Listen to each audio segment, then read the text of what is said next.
Okay, so the task for today is to practice implementing design elements within designs. So we will have gone through the class of design elements and which design elements we can use and what design elements can do to assist in creating designs. So the task today is to practice incorporating those design elements into a design. What we're being asked to do is to write our name in a graffiti style font. By graffiti style, I mean that essentially it's a bubble rounded font which can be allows to be shaded or colored in the middle, and will have things like shading and line and tone incorporated. So what we're going to require for this is to have a pencil. Just a standard H pencil, make sure it is sharp, and also a black biro. You can use a blue biro if you're really stuck, but prefer to use black. And also a ruler is ideal. So what we're going to do to start is step one is what's called blocking. So now my name contains 4 letters. I'm going to refer to myself as Damo in this particular presentation. So I need to block out a rough space for those 4 letters. The reason that we do blocking first is to ensure that we don't run out of room and that we've already measured out how much space each letter is going to take up before we start, so that we don't end up with different sized letters or things not going to plan.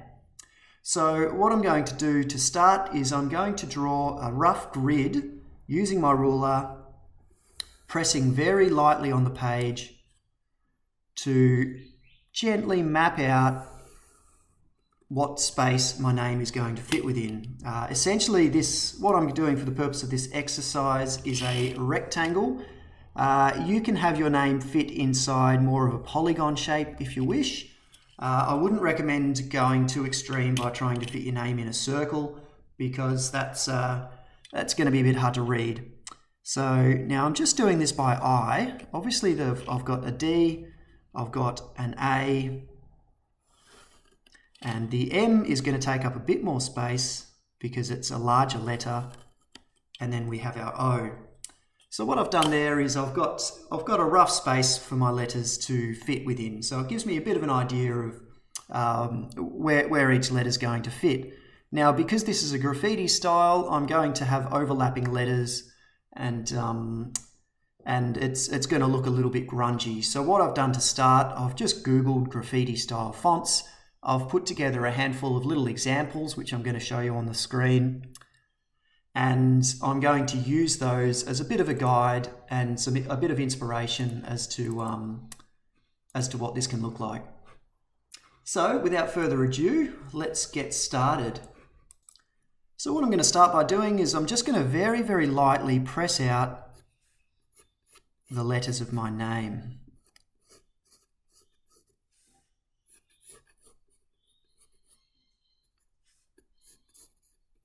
So now this is just a bit of a bubble font, so which means that it's got space inside it.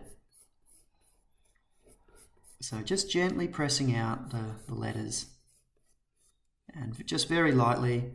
Don't worry too much if you make a mistake. Make sure that you've got an eraser with you. I happen to not have an eraser, so hopefully I don't make any mistakes. But hopefully you all have an eraser handy. So I'm just gently pressing out the letters, as you can see. This just gives me a bit of an idea of where each letter is going to sit. So after this, when I go over it again, I can try to refine some edges and create a few more unique shapes to make it look a little cooler before we move into the next phase. So what I've found there is I've just got a little bit of space that I didn't completely fill. Don't feel obliged to fill the space. If you're going away and you think it's looking pretty cool, then just keep going. The lines you use for the blocking are purely just to be a bit of a guide, so that you don't end up with really wonky letters. So I've got my little Damo shape. So what I'm going to do now is I'm just going to start incorporating a few cool little sort of curves, and I'm going to press a little bit harder to give it just a bit more shape.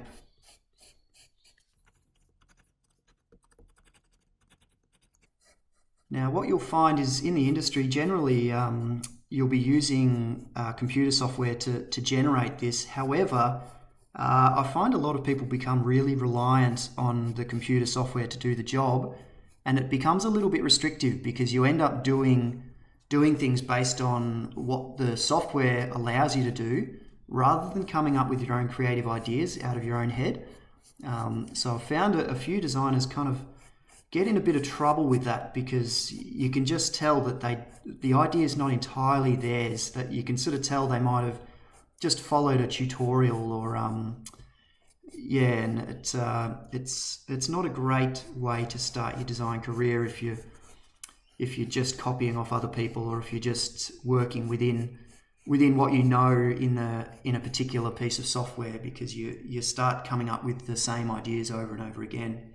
So as you can see, I've added a little bit more shape to this, and what I'm going to do is I'm just going to gently give it a bit of an outline. I'll probably fast forward this bit just while I'm going along here, because you don't need to necessarily sit here and watch me do this. I'm sure you're getting roughly what the idea of what I'm trying to achieve. So we're adding a bit of an outline here.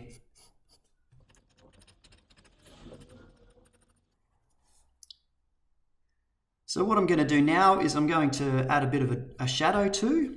So a shadow is essentially just the writing again, but we're just offsetting it a bit, just so it looks like it's kind of popping off the page a little bit. Now at this stage, what you're learning is mainly just about how to render typefaces using a pencil. So we haven't really talked too much about incorporating the design elements at this stage, because that's going to be coming in later. So I've added a little bit of a shadow, and now we've got our general shape. So moving forward from here, what we can do is now we can pick up our biro and get started with filling out these letters a little bit. So I'm going to fast forward this bit a little bit as I go through, just so you can so you're not bored out of your minds. All right, so let's get started. One of the things that you will want to note is with your biro, you don't always have to make your biro you can fatten up the lines with your biro. A lot of students I've worked with tend to use the width of their biro, and they don't think to fatten up the lines to make a bit of definition there. So as you can see how I'm sort of going over it, and I'm making these lines a little bit thicker, and I'm just going to fatten out this edge a little bit, just to give it a bit of interest, and also with the size of the font, you don't want to have really skinny lines as well, because it's going to get a bit lost. So I'm just going to keep going along here.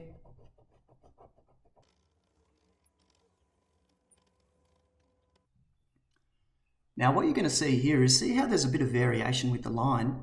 This is what we start talking about when we're talking about line within the design elements. So I would definitely annotate this with, if I was to annotate this as somebody else's work, I would say that the artist has used varying widths of line to achieve a bit of a point of interest and to create definition in some of the curves. So that's the sort of annotations I'd be using if I was to see a typeface like this.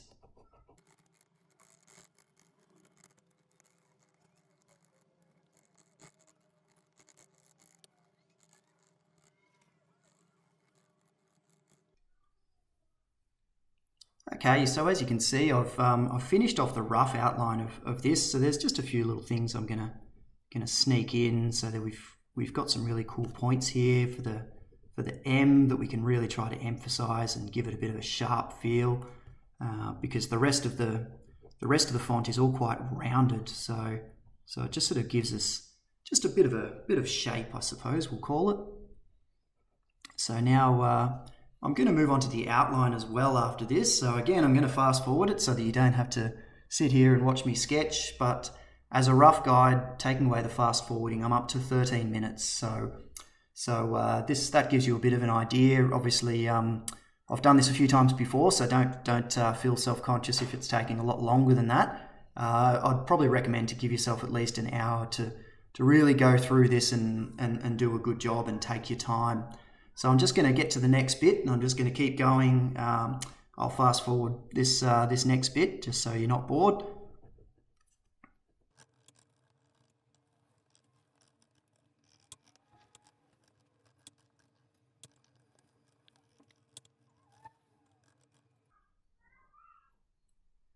Okay, so as you can see, I've completed the outline now. So generally, if it was to stop at this point, I would definitely be talking, the design element I've used would be line.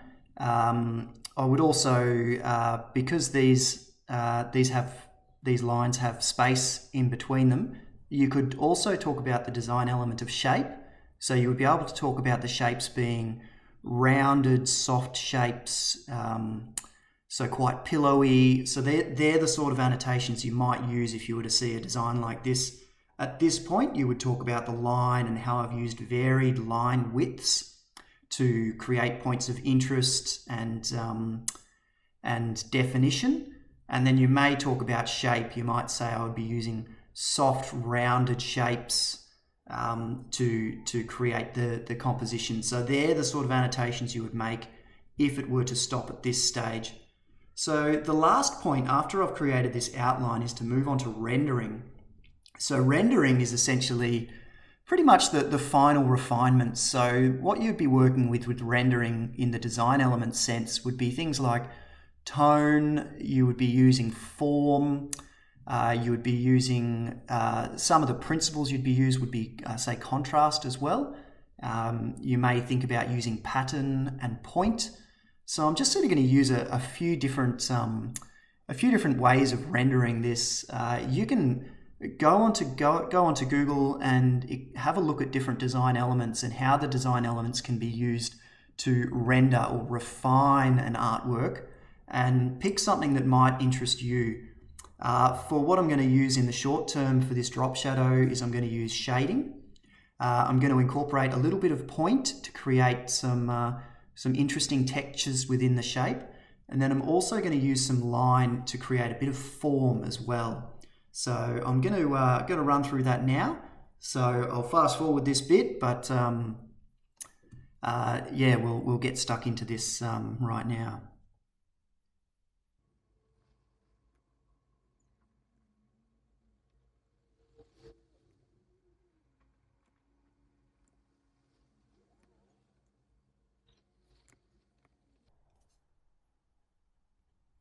So what I'm doing here is when you create lines in this sort of a manner, heaps and heaps of parallel lines to produce a darker kind of shade, that's called hatching.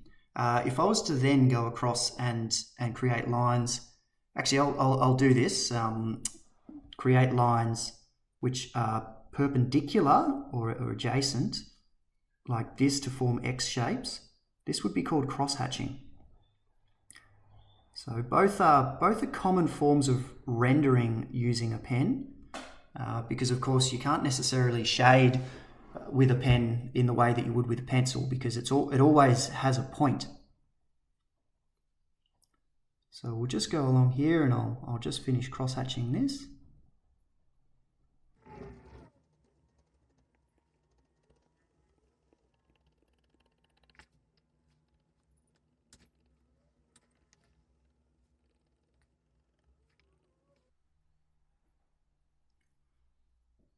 Okay, so as you can see, we've finished cross-hatching the drop shadow. So one of the things you'd mention with this would be the incorporation of a flat shading tone. So you could start talking about tone as a design element if you were to moving into this stage. The cross-hatching can also come across as a pattern as well. So you could say that they've created a cross pattern,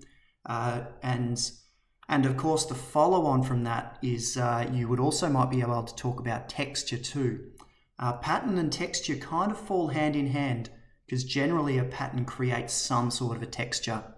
So you could also talk about this cross-hatching as incorporating a degree of texture into the design. So what I'm going to do now is I'm going to start incorporating point. So essentially point is just creating dots. So generally speaking, if you're using lots of point, then you would also be creating a point texture. So point is something that you can use to generate a texture in the same way that I've used line to create a texture here. So I'll get started on that now as well.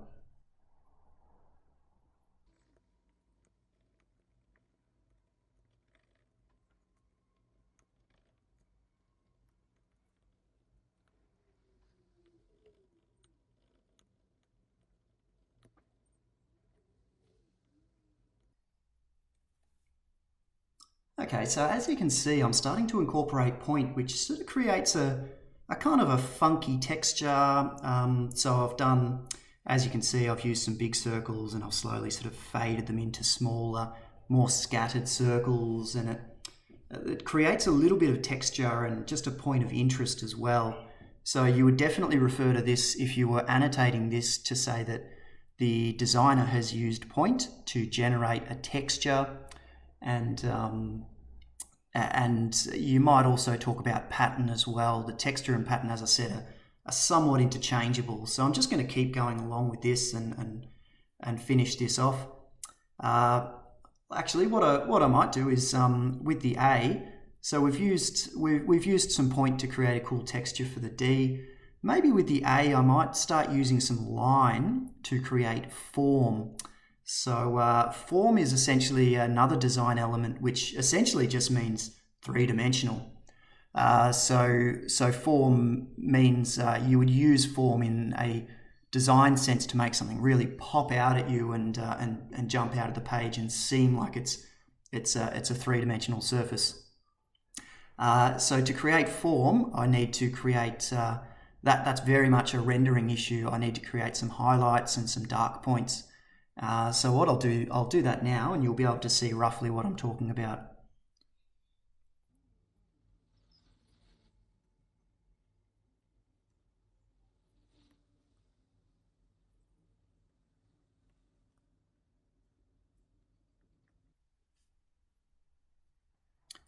Now, as you can see, what I'm doing here is, in order to make the highlights, I need to give it a bit of a sort of a darker tone.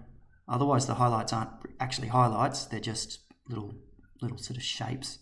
So, so I'm again using a hatching method to just give it that little bit of tone. Form is much easier to do if you're using a pencil, because with shading you can use darker and lighter colours.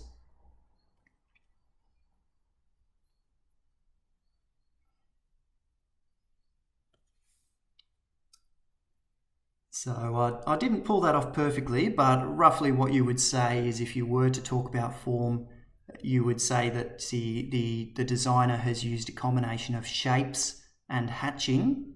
It's called hatching because it's only one set of lines. Shapes and hatching to create a three-dimensional look, which is of course the design element form.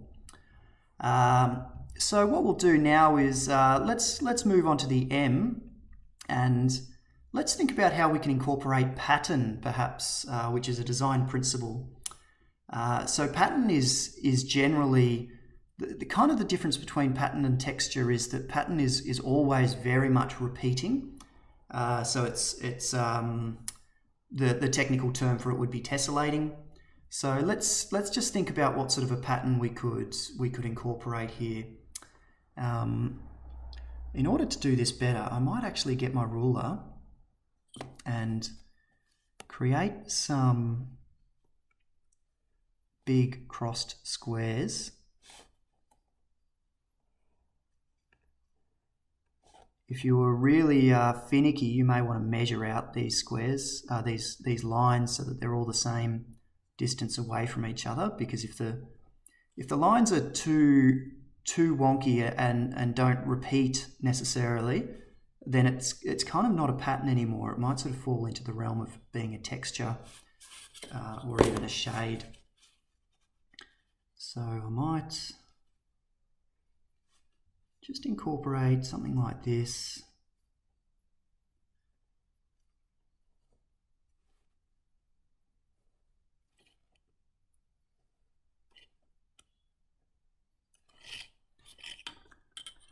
And that in and of itself is could be referred to as a pattern because of course it does repeat. This exact pattern would be, you would refer to this as a checkerboard pattern. But what I might do is I might just extend on that just by creating a bit of extra thickness in every second line. And what it'll do is that'll create what's referred to as a tartan pattern, which I'm sure you've all seen before. I'm just not sure if you would know whether it's that it was called tartan.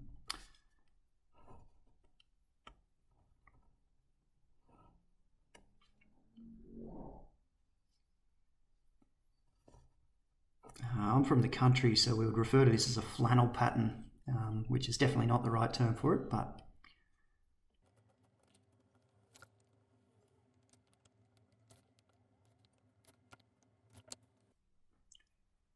okay, so for the last one, I'm running out of ideas very quickly here, so I'm going to use hatching again to create what's called a gradient or a fade. So this is definitely a design term, and it's a very, very commonly used technique. So what I'm going to do is I'm going to try to make it give it a chrome look by using some hatching and creating some gradients. So to create a chrome look, you generally start by drawing the horizon line, very, very faint. To be completely honest, I should have done this with a pencil first. So I've created a bit of a horizon line, and then generally speaking, I'll use sort of a flicking technique. Again, just to create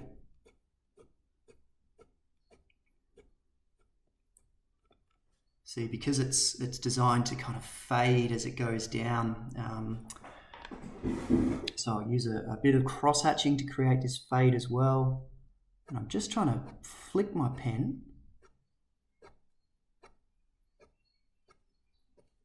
just so it creates that sort of slight sort of fade, so it looks like it's getting a bit darker as it comes down.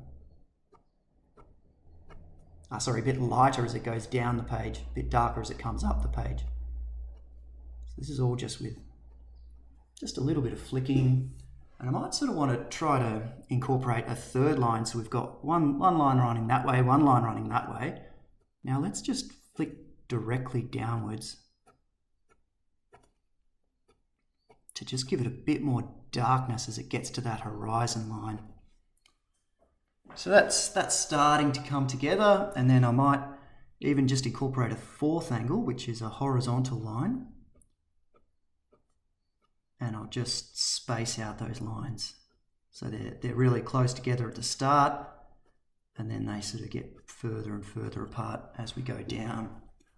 So I'll do that the same. I'll do the same thing with the top. So generally with that kind of chrome look is that you want it sort of dark fading into light, and then you kind of want the same for what would be the sky. You sort of, as if it's a sunrise, it's light, and then the sky gets darker and darker as you go up. So just bear with me a sec.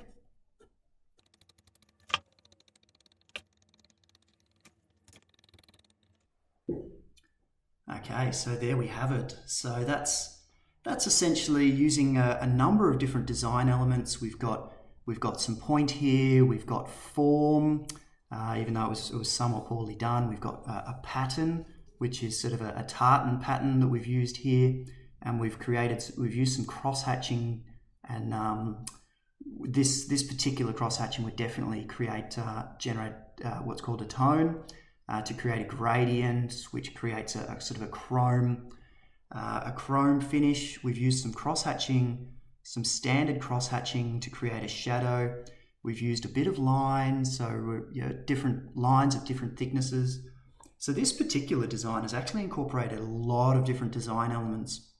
And if I was annotating this, I would go for as many as you possibly can. If you're really looking to annotate it, you would talk about how the point has created texture, how this shading has created form. You'd say how these lines have created pattern.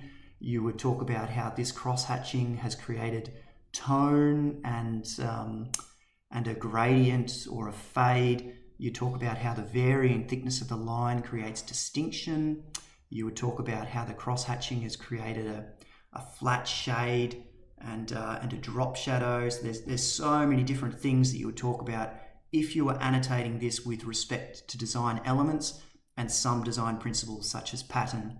So I hope this helps, and and I look forward to seeing what some of you come up with.